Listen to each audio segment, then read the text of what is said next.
Hey everybody, here we are, we're live. He's alive.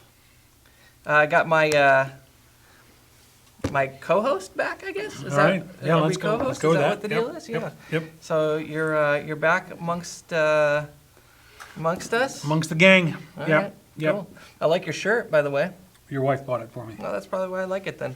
She told me to say that. So anyway, hey, so we're doing Q&A tonight, and so if you have any questions, please feel free to ask them. So we're on all of our different social media and media platforms. We're on Facebook, and we should be live on Instagram any second now, and we're on the website, and we're on YouTube. And so make sure you jump in. Last week we ran out of time. We usually try to aim for 45 minutes.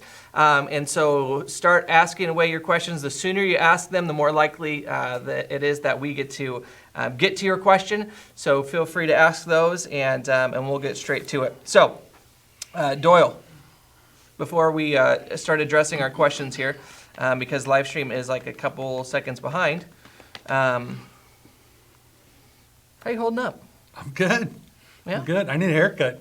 So do I. The things you Look at don't think this. about in this deal, it's kind of weird. Like, this is... I know. We I don't got think I've Easter gone- coming up, and I don't know, like, we can't find anyone to cut our hair or I haven't anything gone like this that. long without a haircut, man. It's kind of bugging me a little bit, I got to tell you. You know So what if this is the worst problem I have, I think we're all right. You know what I was thinking about doing? I had a couple thoughts. One is just see how, like, not cut my hair until the quarantine is over, just to see how that goes. Or my beard, to see if I could get that going as well. But then I've also been toying around with the idea of like doing was that Fu Manchu or something like that? Is that what it's called? Something like that? Mustache as well. So we'll see. Yeah. So we're dealing with the big issues here. Yeah. Here at Seacoast, the Yep. world-changing issues. Really thinking through them. You guys just save the world from pandemics, and we'll worry about hair. Yeah. I don't know. People are asking how we're doing. Yeah, good. You know, it's interesting. As we go through this, my emotions kind of change, and now I'm kind of getting a little bit anxious. Not anxious in the sense, antsy. Antsy is a better word. You know, it's kind of like, okay, I need to be out doing something here. I need to be Right. out getting after something. So I'm finding I'm getting a little. Yeah. Yeah, you've been kind of stir crazy lately. A little bit, yeah. A Getting little stir bit. crazy. Okay. Yeah. Cool. Well, what do we have coming up this week for all of our services? You give them a rundown real quick? I have no idea. Okay, good. Good. You've been really involved in that process. That's been really nice. So, We were just talking about the Good Friday service. I think that's going to be a really special service. By the way, I know you guys have talked about this. Do we need to give people special instruction because we're doing communion at our Good Friday service? that's a good call. So I was wondering if we need to kind of give people a heads up. And Yeah. So this Friday, obviously, so hopefully you're doing our daily Devos, and you are, I think they came out today. So today was our first one, and we're going to be walking through Holy Week together. So every day we're going to kind of find out where Jesus was during this week of the Passion Week. And then we come back together on Friday for a Good Friday service, which you guys are going to, I think, really enjoy. Something that we've never done before. This season, we're kind of trying a lot of new stuff. And so we're going to be trying that. And then of course on the weekend we're going to be doing all of our Easter services. So I think on Friday we have a couple different options like for times, and then on Saturday and Sunday we have Easter times, and we got a ton of those as well. So but so are we not inviting people to do communion with us at home? yeah. Are we or not? I thought we were. Yeah. on Good Friday. You can do it at home. So if you're prepared, during Good Friday, you can do communion with your family after the service is what we're kind of So encouraging don't people get to do. legalistic So, and weird about it. It's just, Yeah. if you have some bread, you have some juice. I Yeah. guess, could people use wine? I think Jesus used wine probably. Yeah. But anyway, if you have something available, it would actually be a cool thing to do with your kids. When we come to that part of the service to do communion, that you guys would join us and do that. So I just thought I'd mention that to you. You can use crackers, whatever you want to use. Yeah. It's not really about what you use, it's that you remember. And so don't get hung up on that. Yeah. So, Okay, but so we're it's getting fun. questions in. Let me start getting those, and then we're getting them on all of our different platforms here, and we're finally live on Instagram, I see, so lots of people are joining us there as well. Okay, so here we go. Okay, so let me start with some of these. What's the most negative and positive thing about being in quarantine? Negative and positive. My wife and I have had to kind of be there together a lot. Now, here's what's really funny, actually, is we're so different. I'm actually kind of an introvert, and so not being around a lot of people has actually kind of been okay with me. The physical confinement's been starting to bug me a little bit, Right. but not being. And so I just go in one room, and she literally is on the phone 18 hours a day. Yeah. Because she's still running this whole operation. Right. Someone's got to actually do some work, and we know it's not going to be you. It's not going to be me. Okay. So I can think, I can read, I can do whatever I want. So it's actually, that's not been too bad at all. No, Yeah, not bad at yeah. all. I would say, so I think I talked a little bit about this last week in our Q&A, but I'm working on a talk/devo that I've kind of put on the back burner until after Easter, but some of probably the benefits of this season, and that almost sounds strange because it's obviously a negative season, but I think in the midst of that, there are some things that that God can be doing and working, and so I think we're going to talk about that in the coming weeks, but I guess one of mine for sure would be just priorities. Man, when stuff hits the fan, you remember what's really important. And so I think that's been key for me as well. Okay, a couple things. Let's see. We have one. Does the church lose money to push pay versus mailing a check in? And that was from Laramie Price, who probably didn't want you to read his name. well, he did it publicly, so I can call him out on that. It's right here in the comment section. Anyway, Do you know the answer? yeah, we do. So PushPay, PushPay is interesting because it's specifically for ministries, and so I actually met the people who developed it like years ago, and there is a fee, but they try to reinvest it back into ministry, and it's a lower fee, I think, than like credit card fees and things like that. But mailing a check in is actually the most cost-effective way, but the problem is for many of us it's not very efficient, and so we forget, and so we would rather you just do it when you remember, when we're doing services, all that kind of stuff, because the fees are probably not worth all the hassle. So for us at least, that makes more sense. Either way is fine. Anyway, yeah, either way is fine. When will we hear Amy's newly written song? Ooh, you are going to hear that in the next. Should we just sing a little bit right now of it? I don't have the words with me. I'm just sorry about that. I guess we'll wait. Yeah, sorry about that. But yes, there is. Okay, I'm going to give. This is where we give sneak peeks, like the inside information. Hey, I'm not going to lie to you. Over the weekend, one of the things about having some time is I've actually watched some other pastors on television. Yep. And one of these guys sat down and like he's got my age, and part of his presentation he was doing church from his living room. Right. Is he sang a song, and you know all the years I've wanted to sing a solo, all of these years, and every time they turn my mic off, and so I'm thinking maybe in the next 3 weeks. You're going to do a solo? It may be my time. That's how we know. It may be my time. That's how we know we're in trouble. Okay, cool. All right, so No, you're talking about Amy's song. Don't Amy's stop. song. So this is where we kind of give some inside information. I'm going to tell you this. You're going to find it out at Easter. But after Easter, because we have moved everything online, we've had extra time to kind of get some stuff done that we haven't had time to do in the past. And one of those things is SCG worship. And so you may be seeing something coming up very soon where we're going to be launching SCG's worship, and amongst that will be some new material that people like Amy have written. So I'm going to tell you that much, and then we're going to leave you in suspense because that might be coming, something we might be announcing at Easter. Just like in addition to my song? Yeah, like you're probably going to do a release. Yeah, Shelly on here says you better pray about that, Doyle, which I would agree. Yeah, I would agree. Question we get all the time: any news when the church doors are going to open back up again? No idea. We have no idea. We are kind of with everybody else. We don't have any inside information, so we'll keep praying and keep hoping that. But here's what's interesting about that. Yeah. That was the predominant question for us for about 3 weeks. Right. Now the question, tell me if I'm wrong, the predominant question for us is what is God up to? Because the numbers we're seeing attending via internet blow away anything we do on a regular weekend. Mm-hmm. And so we honestly, we're kind of turning the corner on this a little bit. We want to get together, believe me, we can't wait. But we're not sure it's ever going to go back to business as usual. We think we're supposed to learn some things during this time. And so we're going to be announcing some stuff the next couple of weeks about we're believing God for some amazing things. And so we've kind of stopped looking at this as when is this going to be over and looking at it as, okay, what are we supposed to step into during this opportunity? Yep. Because we are speaking to more people right now than we do regularly. Right. Sorry, I got a text from my mom that said that I was not in the screenshot on Instagram, and she wanted to see me. So here I am. Only your mom. Only. It's funny. Cody's face is out of the frame. I'm back, baby. I'm back. Okay. Oh, wow. My friend Brandon, who he must have thought that he had a different screen name because he asked this on YouTube.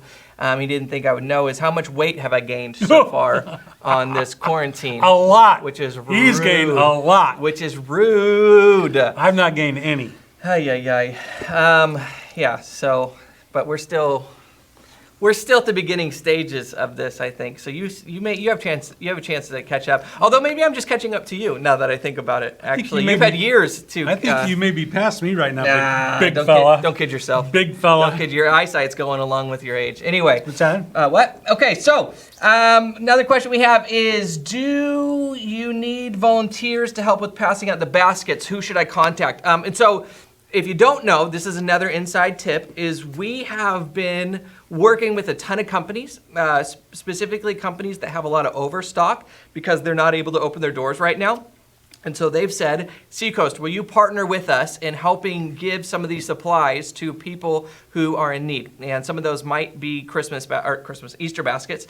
And so that's going to be coming up as well. And so look for all our information on social media because we're going to be giving out hundreds and hundreds of Easter baskets for those who either can't afford one, can't get a hold of one, things like that. And so we're going to have like this cool drive-through where you can pick one up for your kids if you need one. And I think the person to talk to is Denise. So shoot Denise an email. She's usually the one that does all that kind of good stuff. By the way, there was some discussion about whether we should do that or not. Yeah. But we feel like we can do it in a really safe way. Right. And I have personally driven through Chick-fil-A almost every day just to make sure we've got the right technique. Well, you need to make sure that they're staying in business. And so it's really nice that you're doing I'm watching that. how far apart they're standing and the things they're wearing. Yeah. So I think we have figured out how to do this truly safely. Thank you. Okay. I appreciate that. Let's see here.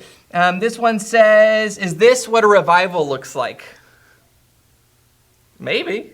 We don't know yet. It's too early to tell, but it's definitely a good start. Yeah.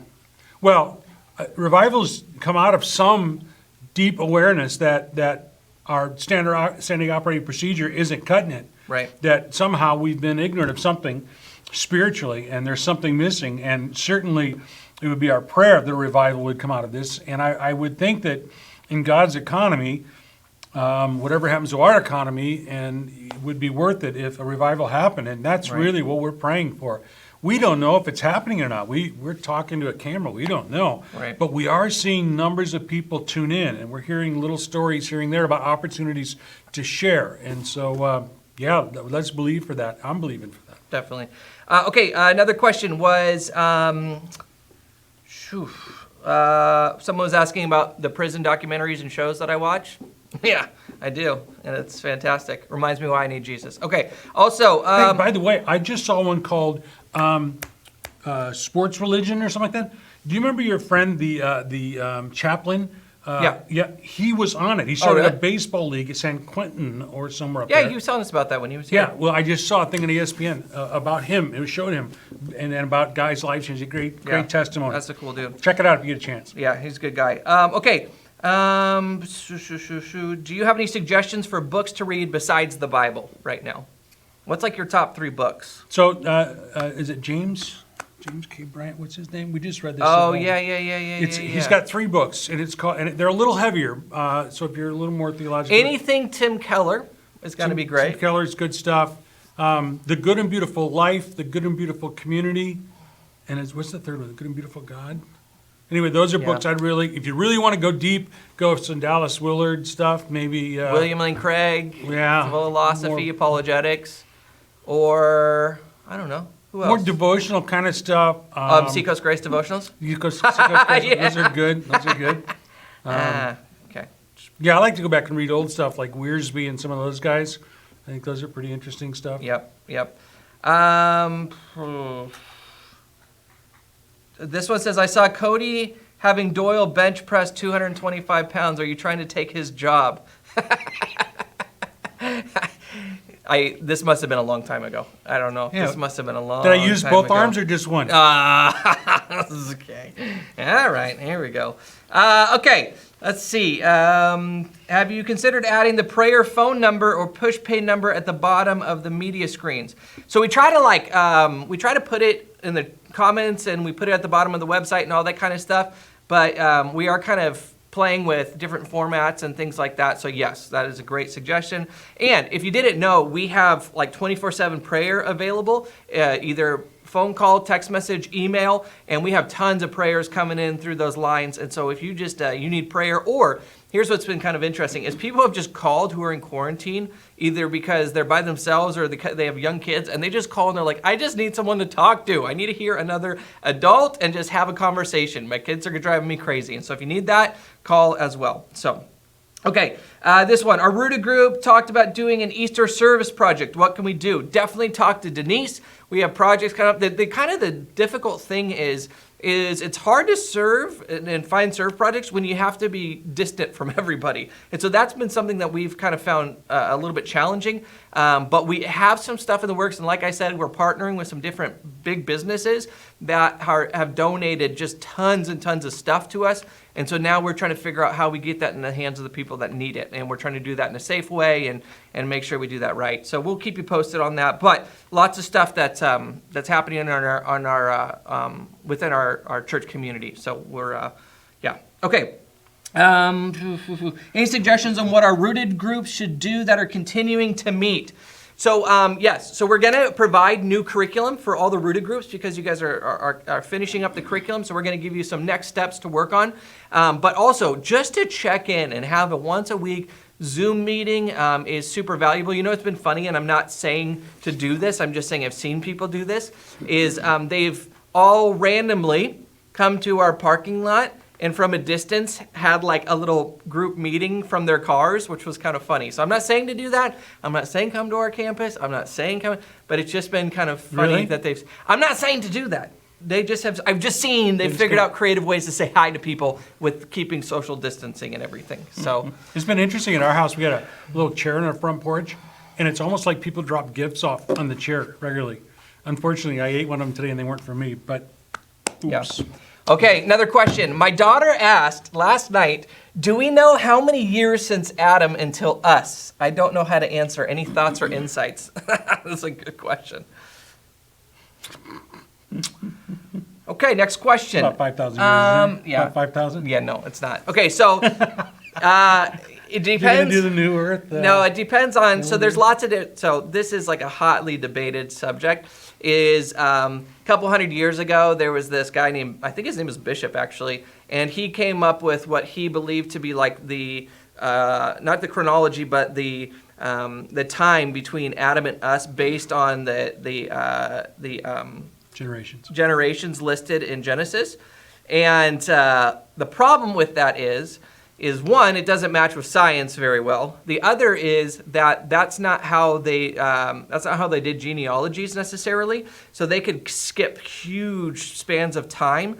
And so there's this spectrum of belief that some people say, oh, like Adam and Eve were 5 to 10,000 years ago, and some people say they were 200,000 years ago. And so it depends a lot on how you interpret Genesis 1 and 2, how you understand the genealogies in there, how you understand science, how you reconcile science and faith. And so for me, wherever you land on that issue is all good, you know. And so him and I may not even agree necessarily. I don't know if we disagree. Well, you can agree on this. I wasn't there. You accused me at one point of having been there to observe it. I was not. It was before my time. It is just slightly before his time. But it is true. We have different people in the church who believe different ages, and if you get too hung up on that, you could get yourself in trouble. Yep.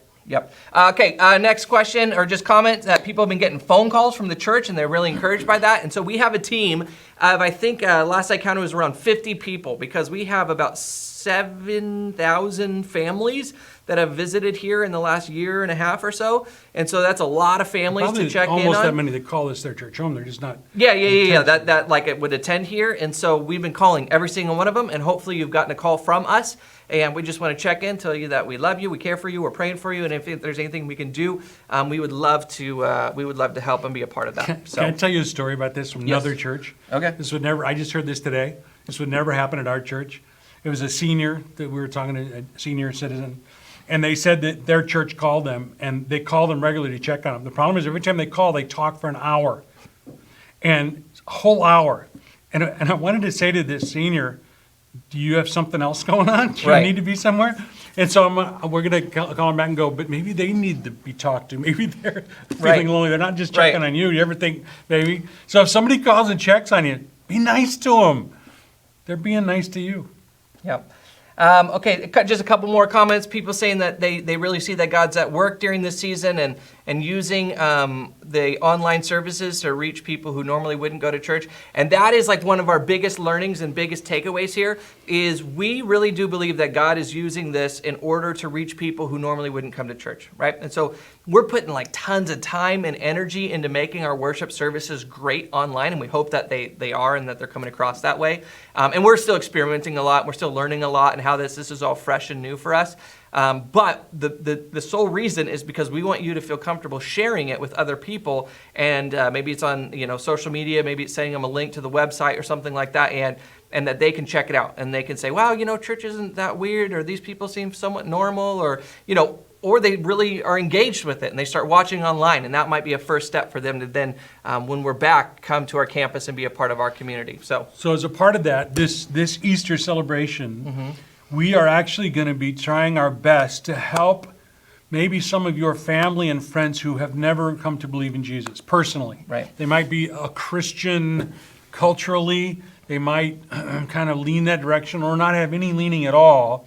We are really praying and focusing our talks toward helping them to come believe in Jesus. yeah, Because if nothing else came of this, but other than a few thousand people came to believe in Jesus in a very real, eternity-changing kind of way, it would be worth it. And so I tell you that, A, so you'll pray.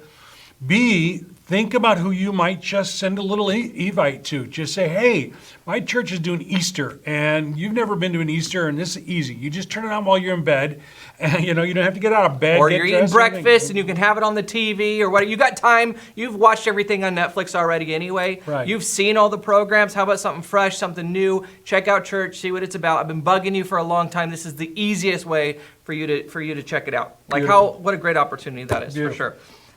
Okay, we get this question every week, and I appreciate this question. Is they're asking how the giving is going, and has there been any drop in financial support?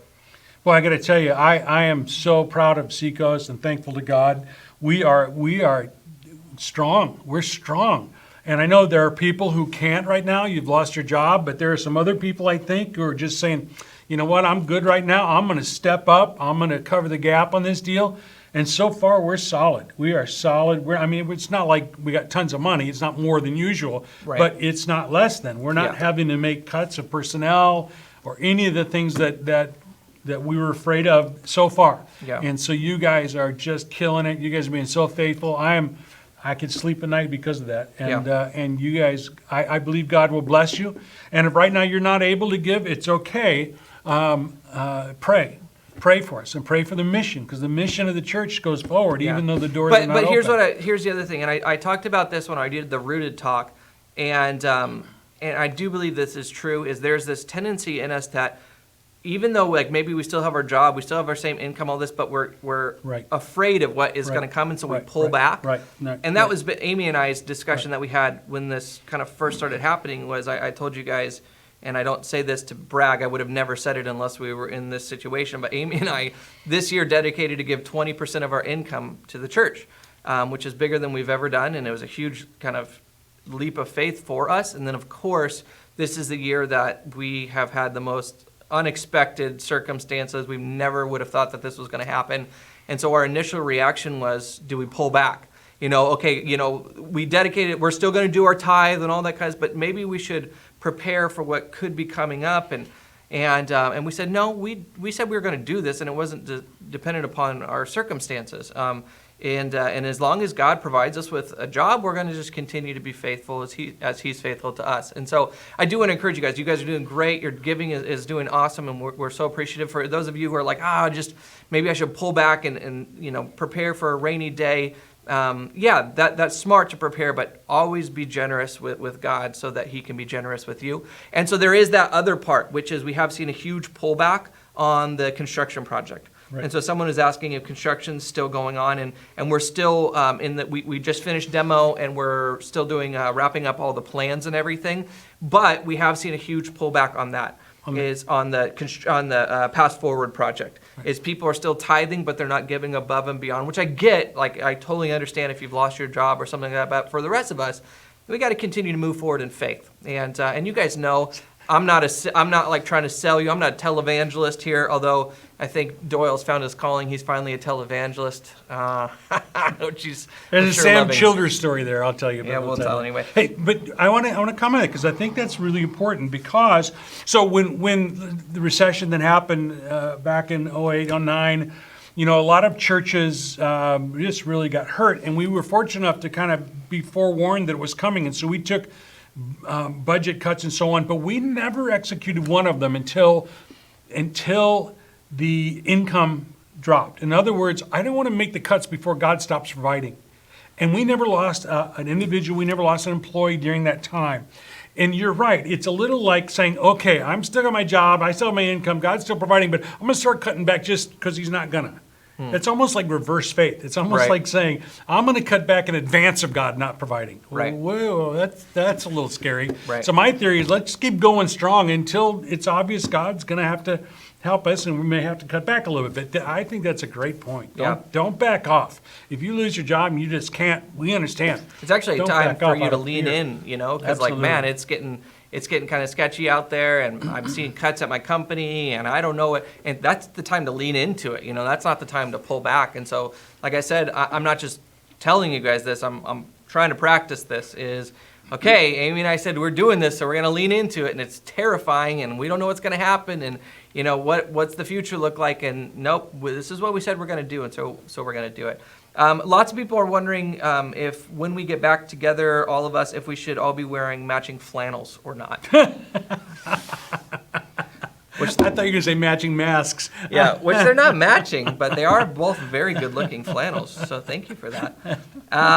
Okay, another question. Prayer doesn't come naturally. To me, how would you recommend that we become better at praying? Go ahead. Why don't you talk about the way that you've kind of constructed your prayer life? Yeah. So prayer is hard for me as well, and in one sense, and yet it has become such a sweet time. So you've heard me say over the years that I write my prayers. Now that doesn't mean the only prayers I pray are written, but I try to do a formal time of prayer every day, and I write, and I just begin with, this is the day the Lord has made, I'll rejoice and be glad in it. And then I just talk to God, and I start with who God is. And I'll just use a simple formula like acts, adoration, confession, thanksgiving, and supplication. And I'll just talk but I always want to start with who God is. And so I can talk about what I read about God in Scripture that day, or I can talk about looking out the window. And so this morning, I wish I was a photographer. This morning, I look out the window, and it's kind of been raining, and there's these lilac-colored flowers on a tree. But as I look through them, there's just one little ray of sunlight coming through, and then behind that is an orange tree. And so I got this lilac, I got this orange, and I just went, God, thank you for that. I just needed to see something like that this morning so you could show me there's beauty even in the, And so sometimes I'll just notice something from nature, and I'll go read Scripture, and I'll just identify who God is and what I'm learning about God, because who God is more important than what I'm going through at any given moment. And so I always start with who God is. So I'll just write a paragraph about what I know about God. And sometimes it's not anything earth-shaking. But usually, as I've done it a few days in a row, I won't write the same old thing. I'll search for something new, some new way to appreciate God's goodness. And then, excuse me, and then I'll move on to confession. God, here's who you are. Here's the truth about me. Here's what I'm struggling with. I'm struggling with depression. I'm struggling with fear today, or anxiety, or worry, or whatever it is.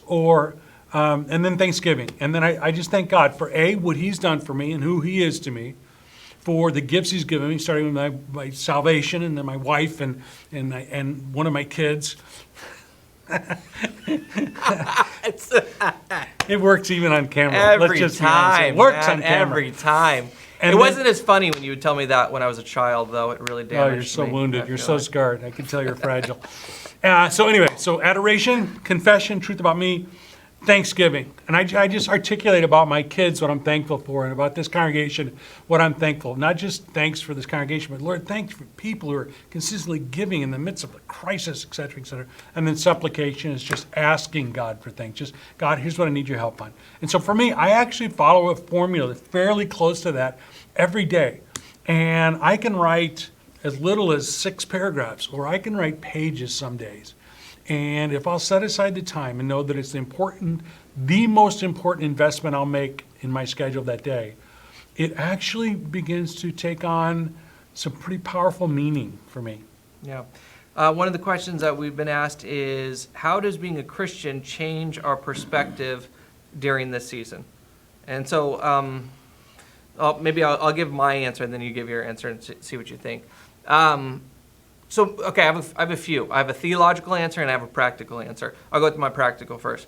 The practical answer, I guess, is when this first kind of all started happening, and we had to close the church doors and go online and all this, which is totally like, I don't think you understand how bizarre. If you didn't grow up in church, this may not seem like a big deal to you, but this is one of those things, like, this is bigger than like the postal service closing, like we do not stop having service. It doesn't matter if we've had 50 services for Christmas and then the next day is Sunday, we'll have a Sunday service as well. And so we have never, ever shut the doors. And so now we're on week, 4 coming up on week 5? Crazy. And so for us, we looked at it and we went, okay, God is doing something. Like, there's an opportunity here that apparently he wants us to do ministry different, or he wants us to add something or whatever. So we want to be fully like all attention and listening to what God has to say. And so that's like the practical kind of ministry side. But the other side is maybe a bigger perspective, is how do we as Christians view pain, suffering, uncertainty, things like that. And when J. Warner Wallace was here, he gave this great visual. And he said, when I was an atheist, I thought maybe I'd have 80 good years. And so if something went wrong during those 80 good years, and maybe it was cut short, I was going to be angry. I was going to be bitter because you've taken away part of my 80 years. But when you're a Christian, you don't have 80 years. You believe that you have eternity ahead of you. And so whatever happens in this short period of time, that will, as we continue on through eternity, that will become smaller and smaller and smaller and smaller. So whatever hiccups that we experience in this life will become something in our past that will be a distant memory. And so I think that helps me gain a bigger perspective, where I'm like, I get caught up in the moment, and I think, well, you know what? I have a whole eternity awaiting me. And so whatever uncertainty I may experience, or even pain and suffering, I can deal with that, knowing what lies ahead for me. Yeah, that's great. Whom shall I fear? And what shall I? What do I have to be afraid of? And this sounds like pie in the sky, but I really believe this. The worst thing that it seems could happen to me is that I lose my life. It means I'll be in heaven. I have no doubt about it. I truly believe that. And if God is done with me on this earth, I don't want to stick around any longer anyway. And so I don't believe he is, but okay, so let's go to that extreme. Well, then the next worst thing, I could lose whatever money I have in house. I've kind of been without a house and money before, and God still seemed to use me, and my purpose in life was still the same, so okay. And so I kind of walk back, and then I go, okay, now that I've dealt with all the fear stuff, I don't really have anything to be afraid of. What is it God might want to do on the positive side of this deal? Right. What is it that he's trying to grow me into? Take my focus away from this stuff so it can be on something over here. And when I can finally get to that place to look at the over here, what is God up to? Then it usually, I get a glimpse of something that makes all this worth it over here. Yeah. So one of the things I'm kind of conflicted about during this season, so historically, Christians have been the ones that, while the world is in crisis, they're the ones that are able to maybe not live without fear, but dismiss the fear because they have this eternal perspective. So, for example, there was plagues that would break out throughout human history, and it was always Christians who would run into the middle of it, and they would care for the people that were sick. And oftentimes the pagans would flee the cities and leave these people there. And so one of the things that I've been conflicted about during this whole time is, what do I do? Because the Christian response is I want to run in and help the hurting people. But they're telling us, don't go to the hurting people, you're going to make it worse. The thing that helps the most is to stay away. And so that's where it's been a little bit of a conflict for me internally, is how do we help people when they're telling us to stay apart? And so that's kind of something that, and I don't have an answer for that. That's something that we're wrestling through. That's why we do the phone calls and the prayers and live Q&A and all this kind of stuff is, how do we help people? How do we serve people? How do we run into those places, those dark places, when we're told to stay out? So I don't have an answer to that, but I think God's going to do something there. So, okay, lighter question. Cody, what are you working on at the house? Have you broken anything lately? Well, that's rude. I thought that was rude. You know what? I'm actually getting close. That fireplace that I talked about where it chopped off the end of my toenail, I'm almost done with it now. I got the surround built and it looks pretty and all this kind of stuff. The problem is I'm having to help him out at his house so much that I can't get my own projects done. But that is one of the consequences. A great question. What do you think? How do you be more aware of what God's doing in the middle of a crisis? Well, first, no, that's not what the question was. The question was in the middle of your crisis. And so the first thing I would suggest is figure out what your crisis is. Why are you in crisis? You're an inconvenience. You're in a situation. There may be a national crisis or a worldwide crisis, but what's your crisis?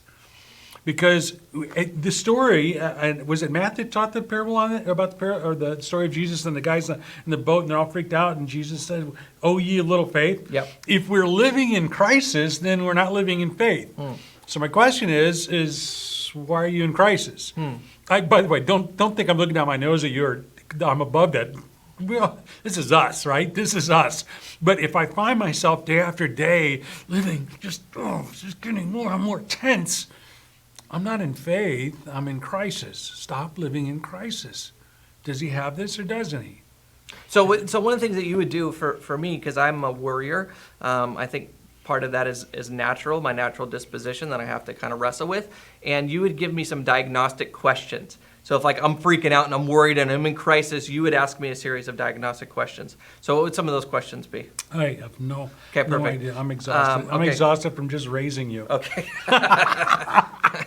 It comes back full circle because I feel like I'm happy to care for you now. Oh, you ain't seen nothing yet. So you'd ask me things like, how's your prayer life? Are you giving? Which sounds like it's totally disconnected and we're televangelists and we're trying to tell you to get, no. The reason why Jesus talked about it is because it's connected to your heart.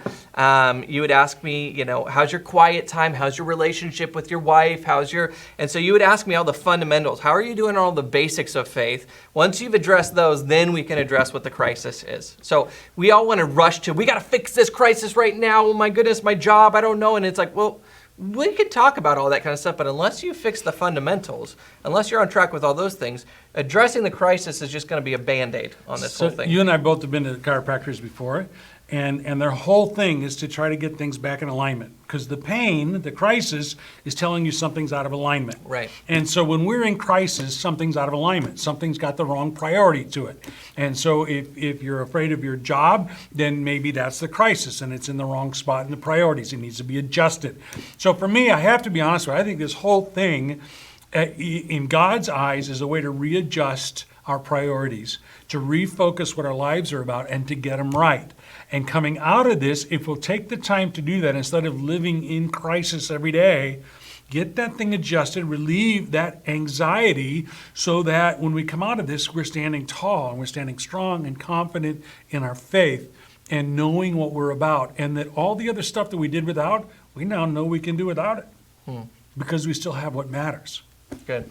Okay, we've gone through so many questions. I think we have time for a couple more questions. I want to put out a question. Oh, okay, go ahead. Yeah, so here's a part of what is hard for me. So I watch the news, I don't know what's actually happening. How are people feeling? Is there a way they could communicate back to us and just say, yeah, I mean, we could ask them right now. All of my friends are freaked out. Yeah. Or 7 to 10 of my friends are freaked out, the others are just getting drunk. Right? Yeah. Okay, I don't good. know what kind of friends you have. Or, yeah, they're just scared to death about the long-term implications of this. Because one of the things we want to do is bring words of wisdom and comfort to whatever is bugging people, whatever form it's taking. So if you could help us know what that is. So what do you think, like one word or one sentence or something like that? Yeah. Whatever. Okay, so here's the deal. Is I'm watching all the comments right now. Is as you are thinking about the way that you're feeling and the way that the people around you are feeling more, and that might even be a better kind of gauge for how things are going. Is maybe not even how you're feeling, but how your friends and family are feeling. In either one word or one sentence, please comment on any of the platforms that you're watching this on right now, because we would love to kind of hear how everybody is doing, but also it'll help us prepare for how we can kind of speak into that, and we can encourage you guys and things like that. So okay, so here's some things that people are asking. We don't necessarily have to answer them right now, but people are asking, where is your God now?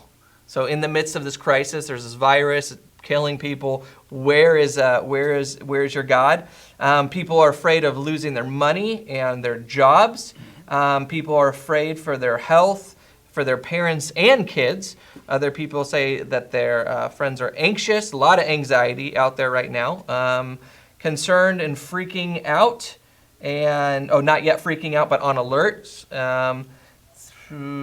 Some people think that there's not a God because he could have stopped this. Ooh, that's so there's a couple of those. That's really interesting. And maybe that's something that in the future, coming weeks, we might want to address after Easter as well. People have been laid off and they don't know what their future looks like. People are nervous, fearful of the unknown, a lot of worries about the uncertainty of life. Okay, so keep those comments coming in because we're tracking all of them, and that's really going to help us be able to, in the coming weeks, address some of those questions in our upcoming series and sermons, stuff like that. So, cool. Anything else? Everybody just keep bringing it in. Good. Glad to hear it. Thank you so much. Let's see. Any last question or comments? Yeah, we love you guys, really do. And we miss you. Yeah, for sure. We can't wait for us all to be back together in person. But here's kind of the thing that's on our mind is let's use this as an opportunity. God has given us this time. And this is really what kind of is on my heart and my mind lately is God has given us this time where all eyes and all ears are attentive right now. That people are at home. They're worried. They're full of anxiety and fear and uncertainty, and they're sitting at home and they are a captive audience to hearing the gospel message. And so this cannot be a coincidence that God is doing something incredibly powerful. And now, I'm not saying that God did this. I'm not saying that God made this happen by any means, but I am saying that God's going to use this. And so we're really asking that you would be a part of it, a part of what God is doing and how he's going to use this, and just jump in and be a part of this kind of, I don't know, maybe it is a revival. We're praying that it is a revival, and that through this comes a whole new season of ministry, whatever that looks like. And so make sure you are sharing with people, you're inviting people to watch, all that kind of good stuff. Yeah, cool? Great. All right, guys, we will see you, I guess next time we'll see you is Friday, so we'll see you at our Good Friday service. God bless.